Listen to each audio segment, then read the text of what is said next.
کا دور دورہ ہے، صبح سے شام تک، شام سے صبح تک کی زندگی گناہوں میں ڈوبی ہوئی ہے۔ کیوں گناہوں میں ڈوبی ہوئی ہے؟ کہ ہم نے اپنے اللہ کی ذات کے یقین کو سینے سے نکال دیا۔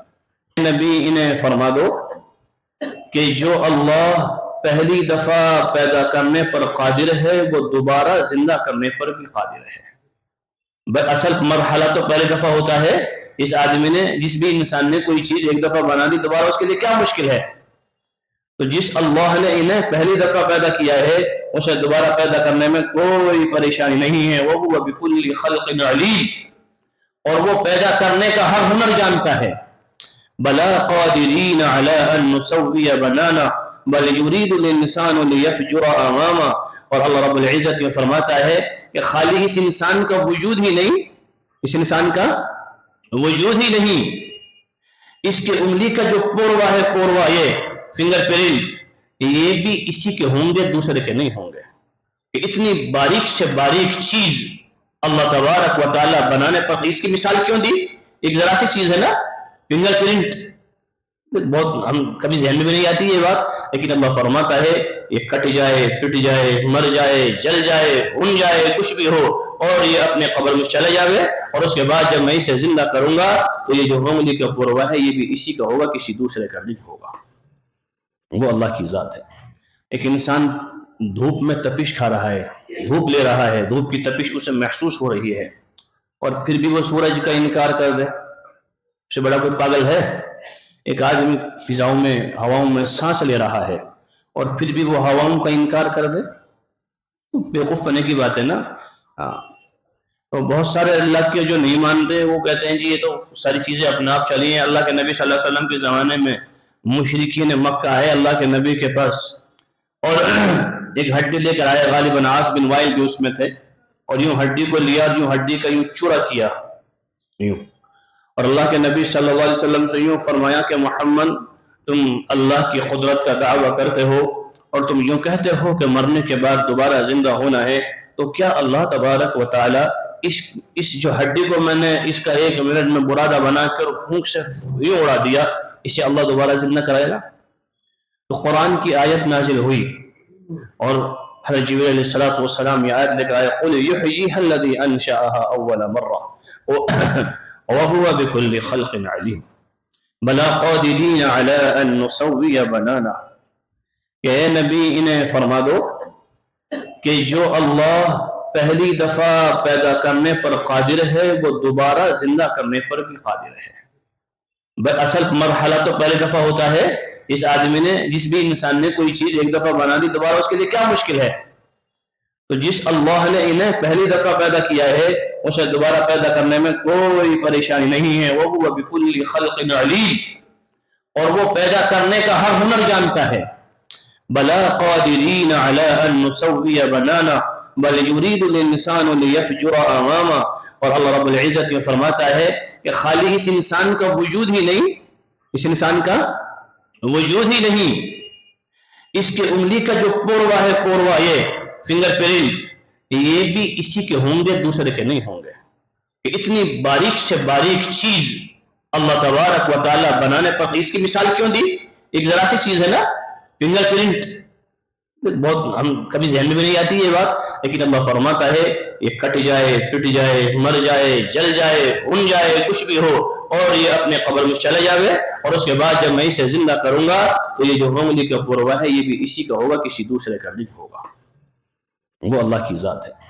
تو میرے عزیز و بھائی، دوست و بزرگوں، اس اللہ، اس قدرت والے اللہ کو بھول کر، اس اللہ کی نافرمانی کر کر کوئی انسان اگر زندگی گزارتا ہے، کتنے بڑے نقصان کی بات ہے۔ آج گناہوں کا دور دورہ ہے، ظلم کا دور دورہ ہے، صبح سے شام تک، شام سے صبح تک کی زندگی گناہوں میں ڈوبی ہوئی ہے۔ کیوں گناہوں میں ڈوبی ہوئی ہے؟ کہ ہم نے اپنے اللہ کی ذات کے یقین کو سینے سے نکال دیا۔ ہم نے یہ جو مرنے کے بعد کی جو بات شروع ہو رہی ہے نا، یہ ہمارے ذہنوں میں رہتی نہیں ہے مدینوں سے نکلنے کے بعد۔ میں بتاؤں نا، اگر کسی آدمی کو ہر وقت موت یاد رہے اور اس کے دماغ میں چلے کہ نہیں قبر کے اندر جانا ہے اور اللہ کے سامنے کھڑے ہو کر جواب دینا ہے، وہ انسان کبھی گناہ کی جرات کرے گا؟ نہیں کرے گا۔ تو مرنے کے بعد زندہ ہونا اور اس انسان کے جسم کا اللہ کے سامنے پیش ہونا، پھر اللہ کا اس سے سوال کرنا، بول میرے بندے تو کیا کر کے آیا ہے، یہ ایمان ہے، یہ ایمان کا حصہ ہے، یہ یقین کا حصہ ہے۔ اس یقین کے ساتھ زندگی گزرے گی تو پھر دیکھنا کہ گناہوں کی زندگی سے انسان رکے گا، اور اگر انسان کا یقین خراب ہوا پھر گناہوں سے نہیں بچے گا، پھر قیامت سے پہلے قیامت ہے۔ جتنا انسان گناہ گار ہوگا، نیکیوں سے دور ہوگا، وہ چاہے کتنا ہی دنیا کے اندر ترقی یافتہ انسان ہو، یہ ترقی یافتہ ملک ہو، قیامت سے پہلے اس پر قیامت اللہ اتار دے گا۔ قیامت صغریٰ کا نزول وہ اپنی آنکھوں سے دیکھے گا۔ بلکہ مجھے حضرت علی رضی اللہ تعالی عنہ کی حدیث یاد آئی، ترمذی شریف کی حدیث ہے۔ حضرت علی رضی اللہ تعالی عنہ فرماتے ہیں کہ اللہ کے نبی صلی اللہ علیہ وسلم نے فرمایا کہ جب تم دیکھو کہ حکومت کے لوگ عوام کا مال ہڑپ کر جائیں، عوام کا مال حکمران خود کھا جائے، قیامت کی نشانیاں اس میں بتائی، اور اللہ کے عذاب کی آہن بتائی، اور آندھوں کا سرخ ہو جانا بتایا، اور زمین سے برکات کا ختم ہونا بتایا۔ اس لیے میں آپ کو بتلا رہا ہوں یہ حدیث کہ ہم انشاءاللہ عمل کریں گے کہ ہماری زندگی میں، ہمارے سماج میں، ہمارے گھر میں، ہماری ذات پہ یہ کام نہیں ہوگا انشاءاللہ، کہ جب دیکھو تم کہ حکمران عوام کا مال ہڑپ کر جائیں، کہ حکومت نے بل پاس کیا ہے کہیں لگانے کے لیے اور خود بلڈنگیں بنا لی، اور جب تم دیکھو کہ مالدار والامانۃ مغنمہ، کہ مالدار لوگ اپنے مالوں کی زکوٰۃ نہیں دیں گے، کہ مال کمائیں گے لیکن زکوٰۃ نہیں دیں گے، اور جب تم دیکھو کہ عوام عمومی طور سے فروڈ اور دھوکے کا شکار ہو جائے، کہ دھوکہ دینا اور فروڈ کرنا انسان اپنا ہنر سمجھ لے کہ نہیں یہ تو میرا ہنر ہے، یہ تو میری عقل ہے، دھوکہ دینا میرے دوست ہنر نہیں ہے۔ من غش فلیس منی، اللہ کے نبی نے فرمایا یہ دھوکہ دے وہ مجھ میں سے ہے ہی نہیں۔ دھوکہ دینا ایمان کی شان نہیں ہے۔ دھوکہ جھوٹ سے شروع ہوتا ہے، دھوکہ جھوٹ سے شروع ہوتا ہے، اور ایمان اور جھوٹ اور دھوکہ ایک دل میں جمع نہیں ہو سکتا۔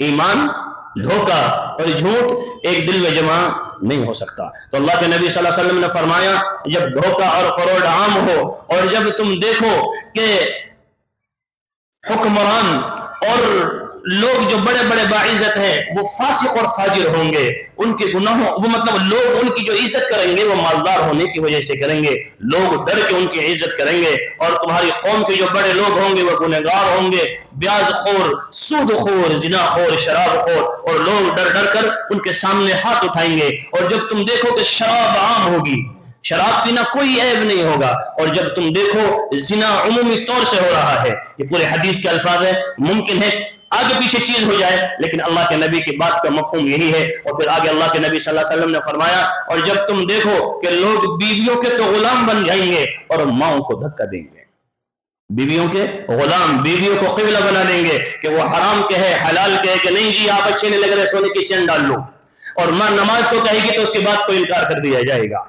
انسان اپنے بیوی بچوں کو کہنے پہ جا کے ہال میں فلمیں دیکھے گا اور ماؤں کے کہنے سے ان کے پیر بھی نہیں دبائے گا۔ یہ ہے غلامی کا مطلب، اخلاق کے ساتھ رہنا غلامی نہیں ہے کہ ان کے کہنے سے ناجائز کام کرنا، کہ لوگ بیویوں کو اپنا قبلہ سمجھیں گے، ان کی غلامی کریں گے اور ماؤں کو دھکا دیں گے، اور دوست کا باہیں پھیلا کر استقبال ہوگا، دوستوں کے ساتھ پارٹیاں ہوں گی، کھانے ہوں گے، گھومنا ہوگا اور وقت گزارنا ہوگا، اور اللہ اللہ اور باپ کو وقت نہیں دیا جائے گا۔ دوست کا باہیں پھیلا کر استقبال اور باپ کو ذلیل، اور باپ کے لیے وقت نہیں اور باپ کی خدمت نہیں۔ جب یہ عمل، ابھی میں ایک بیمار سے ملاقات کرنے گیا تو وہ یوں کہہ رہے ہیں کہ میرا بچہ نوکری کرتا ہے، اگر میں اسے 10,000 روپے مہینے دے دوں تو کیا 1 گھنٹے یہ میرے پاس بیٹھ سکتا ہے؟